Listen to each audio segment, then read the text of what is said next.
তোমাদেরকে আজকে আমরা পড়াবো মানবদেহে রক্ত সঞ্চালন। তোমরা যদি মডেলটা খেয়াল করো, কি দেখতে পাচ্ছ? এখানে হয়তো একটু খয়েরি কালারের কিছু একটা দেখতে পাচ্ছ, যেটা হয়তো তোমার চোখে বেশি পড়তেছে। এটা হলো মানুষের লিভার, এদিকে আছে হচ্ছে কিডনি, এই অংশটা হলো মানুষের হার্ট, দুই পাশে আছে কি ফুসফুস। আর পুরো দেহ জুড়ে তুমি দেখবে হচ্ছে নীল আর লাল কালারের কিছু দাগ আঁকা। এই নীল আর লাল কালি দিয়ে কি বোঝায়? নীল কালি দিয়ে সাধারণত শিরাকে বোঝানো হয়, লাল কালি দিয়ে ধমনীকে বোঝানো হয়। এই মডেলটা দিয়ে আসলে কি বোঝানোর চেষ্টা করা হচ্ছে? মডেলটা দিয়ে বোঝানো হচ্ছে যে হৃৎপিণ্ড থেকে কিভাবে রক্ত পুরো দেহে যায়, আর পুরো দেহ থেকে আবার কিভাবে রক্ত হৃৎপিণ্ডে ফেরত আসে, হৃৎপিণ্ড থেকে রক্ত আর কোথাও যায় কিনা, এগুলো কিভাবে যায়, এই মডেলের মধ্যে এই জিনিসগুলো বোঝানো হচ্ছে। তো আমরা বোর্ডে গিয়ে তোমাদেরকে এই ব্যাপারগুলো খুব ভালো করে হচ্ছে বোঝাবো। তাহলে চলো আমরা হচ্ছে শুরু করে দিই। তোমাদের মনে রাখতে হবে, মানুষের হৃৎপিণ্ড হলো আসলে একটা 4 রুমের বাসা। তাহলে চলো আমরা একটা 4 রুমের বাসা বানায় ফেলি আগে।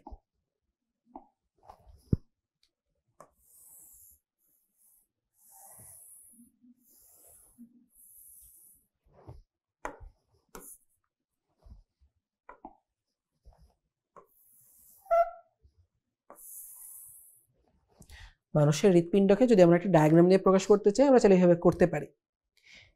এই যে হৃৎপিণ্ডের যে 4টা রুম বা 4টা প্রকোষ্ঠ আছে, এটা হলো হৃৎপিণ্ডের ডান পাশ, আর এটা হলো হৃৎপিণ্ডের বাম পাশ।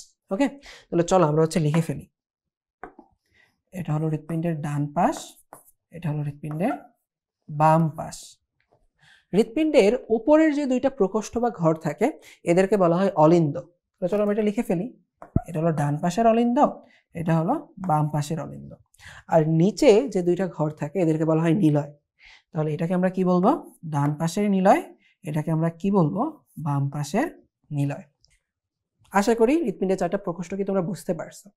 চলো আমরা এক কাজ করি, ছোট করে এই পাশে মানুষের একটা দেহ বানিয়ে ফেলি। মানুষের দেহ বা আমাদের দেহে প্রতিনিয়ত কি তৈরি হচ্ছে বলো তো দেখি? তোমার আমার দেহে প্রতিনিয়তই তৈরি হচ্ছে কার্বন ডাইঅক্সাইড। সেই কার্বন ডাইঅক্সাইডকে তো দেহ থেকে বের করে দিতে হবে। দেহে যত কার্বন ডাইঅক্সাইড তৈরি হয়, সেই কার্বন ডাইঅক্সাইডগুলো শিরা দিয়ে চলে আসে আমাদের হৃৎপিণ্ডে। শিরা দিয়ে ওরা প্রথমে কোথায় আসে? চলে আসে আমাদের হৃৎপিণ্ডে। তাহলে চলো আমরা এখন দেহ থেকে রক্তগুলো শিরা দিয়ে হৃৎপিণ্ডে নিয়ে আসি। তোমরা যদি খেয়াল করে থাকো তাহলে দেখতে পাবে আমাদের হৃৎপিণ্ড দেহের একটু মাঝামাঝি জায়গায় অবস্থিত। হৃৎপিণ্ডের ওপরে দেহের কিছু অংশ আছে, আবার হৃৎপিণ্ডের নিচে দেহের কিছু অংশ আছে। ওপরের দিক থেকে কার্বন ডাইঅক্সাইড যুক্ত রক্তগুলো একটা মহাশিরা দিয়ে হৃৎপিণ্ডে ফেরত আসে। নিচের দিক থেকে কার্বন ডাইঅক্সাইড যুক্ত রক্তগুলো আরেকটা মহাশিরা দিয়ে হৃৎপিণ্ডে ফেরত আসে। তাহলে এটা হলো একটা মহাশিরা। কেন এদেরকে মহাশিরা বলছে? দেখে আর কোনো শিরা নাই? অবশ্যই আছে, যেগুলো ছোট ছোট শিরা। ওই সব শিরার রক্ত দেখা যায় এই 2টা মহাশিরাতে শেষমেশ চলে আসে, তাদেরকে বলতেছে মহাশিরা। আর এই মহাশিরা কি করতেছে? কার্বন ডাইঅক্সাইড যুক্ত রক্ত উপর থেকে হৃৎপিণ্ডে নিয়ে আসতেছে, আর এই কার্বন ডাইঅক্সাইড রক্ত নিচের দিক থেকে নিয়ে আসে। যেহেতু সে উপর দিক থেকে নিয়ে আসে, তো এটাকে আমরা বলে থাকি ঊর্ধ্ব মহাশিরা। আর যেহেতু এটা নিচের দিক থেকে রক্ত নিয়ে আসে, তো এটাকে আমরা কি বলতে পারি? নিম্ন মহাশিরা।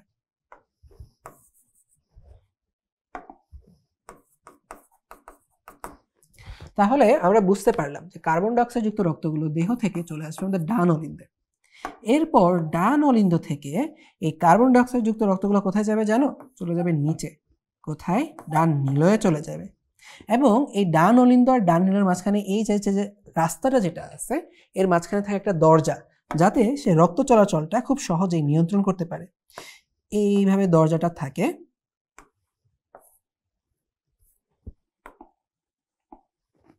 এইভাবে এখানে দরজাটা থাকে, যাতে যে রক্তটা একবার এদিকে চলে আসছে, সে যেন উল্টা পথে আবার ডান অলিন্দে না চলে যায়। এখন এই ডান অলিন্দ থেকে কার্বন ডাইঅক্সাইড যুক্ত রক্তটা কোথায় যাবে জানো? সে চলে যাবে মানুষের ফুসফুসে।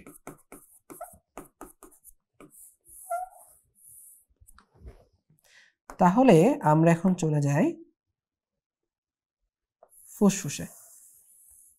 বলো তো দেখি, এখান থেকে যে রক্তনালী কার্বন ডাইঅক্সাইড যুক্ত রক্ত ফুসফুসে রক্ত নিয়ে যাচ্ছে, তাদেরকে আমরা শিরা বলবো নাকি ধমনী বলবো? তোমরা দ্রুত মনে মনে চিন্তা করো, দেখো তো কি বলতে পারে আমরা এদেরকে, শিরা নাকি ধমনী? যাদের মাথায় শিরা আসছে তাদের কিন্তু হচ্ছে কনসেপ্ট ক্লিয়ার না। মাথায় রাখবে, এটা যদি হয় হচ্ছে হৃৎপিণ্ড বা হার্ট, যে সকল রক্তনালী দিয়ে হার্টে রক্ত আসে তাদেরকে বলা হয় হচ্ছে শিরা বা ভেইন। আর যে সকল রক্তনালী দিয়ে হার্ট থেকে রক্ত বের হয়ে যায় তাদেরকে বলা হয় ধমনী বা আর্টারি। তাহলে দেখো এখান থেকে কি হয়েছে, সে যদিও কার্বন ডাইঅক্সাইড যুক্ত রক্ত নিয়ে যাচ্ছে কিন্তু এ কিন্তু রক্ত নিয়ে বের হচ্ছে, তো একে আমরা কি বলবো, একে বলবো হচ্ছে আমরা ধমনী।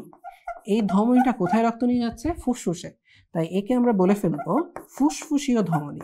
এবং এটা কিন্তু স্পেশাল একটা ধমনী, কারণ আমাদের দেহের সমস্ত ধমনী কিন্তু অক্সিজেনযুক্ত রক্ত পরিবহন করে, শুধুমাত্র ফুসফুসীয় ধমনী কার্বন ডাইঅক্সাইড যুক্ত রক্ত পরিবহন করছে। ফুসফুসে তো কার্বন ডাইঅক্সাইড যুক্ত রক্ত চলে গেল, এখন ফুসফুস কি করবে জানো, এই কার্বন ডাইঅক্সাইডটাকে দেহ থেকে বের করে দিবে। তারপর সে কি করবে জানো, সে এরপর এখানে অক্সিজেন নিয়ে নেবে। এখন এই অক্সিজেনযুক্ত রক্তটাকে তো আবার হচ্ছে নিয়ে আসা লাগবে ফুসফুস থেকে। তখন আমরা এখানে দেখতে পাই একটা রক্তনালী দিয়ে অক্সিজেনযুক্ত রক্ত চলে আসে বামলিন্দে।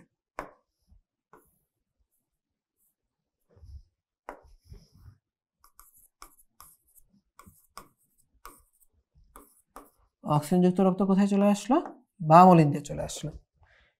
এবং তুমি এখন তুমি আমাকে একটু বলো, একটু আগে যে তোমাকে শিরা ধমনীর সংজ্ঞা পড়ালাম, এই অনুসারে এই রক্তনালীর নাম কি হওয়া উচিত, শিরা নাকি ধমনী? দেখো তো এ কি করতেছে, এ কিন্তু অক্সিজেনযুক্ত রক্ত নিয়ে আসলেও সে রক্ত নিয়ে আসতেছে কোথায়, হৃৎপিণ্ডে রক্ত নিয়ে আসতেছে, তাই একে আমরা কি বলবো, একে আমরা এখানে বলে ফেলবো শিরা।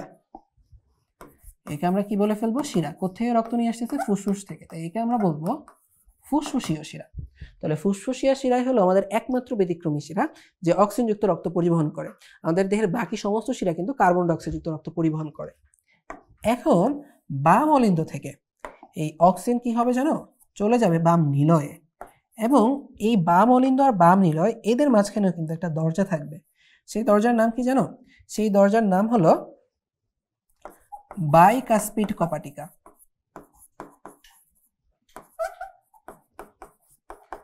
আর এখানে ডান অলিন্দ আর ডান নিলয়ের মাঝখানে যে কপাটিকা ছিল বা দরজা ছিল ওর নাম ছিল ট্রাইকাসপিড কপাটিকা। এই তো এখন এখানে হচ্ছে অক্সিজেন চলে আসলো। এখন বলো তো অক্সিজেন কি হৃৎপিণ্ড নিজের কাছে রেখে দিবে? অক্সিজেন তো হৃৎপিণ্ড নিজের কাছে রেখে দিবে না। অক্সিজেন যুক্ত রক্ত কেন এখানে আসলো, যাতে হৃৎপিণ্ড এই রক্তটাকে ধাক্কা দিয়ে পুরো দেহে সে ছড়াই দিতে পারে। তাহলে চলো আমরা এখন রক্তটাকে দেহে ফেরত পাঠাই। দেখো দেহ কিন্তু এখানে আমরা একবার লিখছিলাম, কিন্তু এখন যদি আবার এখানে একটা নালী দিয়ে রক্তকে এখানে নিয়ে আসি এটা খুব হিজিবিজি হয়ে যাবে। তাই এখানে আমরা আরেকটা দেহ লিখে দিই বা আরেকটা এখানে দেহের ডায়াগ্রাম এঁকে ফেলি। তারপরে আমরা এখান থেকে একটা রক্তনালী দিয়ে এই দেহে অক্সিজেনযুক্ত রক্ত পাঠিয়ে দিই। খেয়াল করে দেখতেছো আমাদের দেহের সমস্ত অক্সিজেনযুক্ত রক্ত, আমাদের দেহে হচ্ছে যত রক্ত হৃৎপিণ্ড থেকে পৌঁছাইতেছে সব কিন্তু মূলত এই ধমনীটা দিয়েই কিন্তু হচ্ছে যাচ্ছে। এটা হচ্ছে আমাদের দেহের প্রধান ধমনী। এটার নাম কি জানো, এটার নাম হলো অ্যাওর্টা বা মহাধমনী। তাহলে ফুসফুস থেকে মহাধমনী দিয়ে অক্সিজেনযুক্ত রক্ত দেহে পৌঁছে যায়।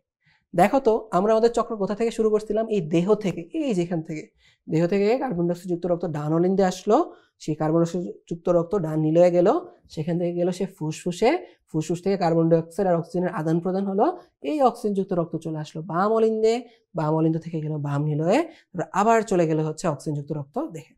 এভাবেই আমাদের দেহ, হৃৎপিণ্ড এবং ফুসফুসের মধ্যে প্রতিনিয়ত রক্ত চলাচল চলছে। আজকে তাহলে এই পর্যন্তই, দেখা হবে পরবর্তী দিন অন্য কোনো টপিক নিয়ে, অন্য কোনো এক্সপেরিমেন্ট নিয়ে।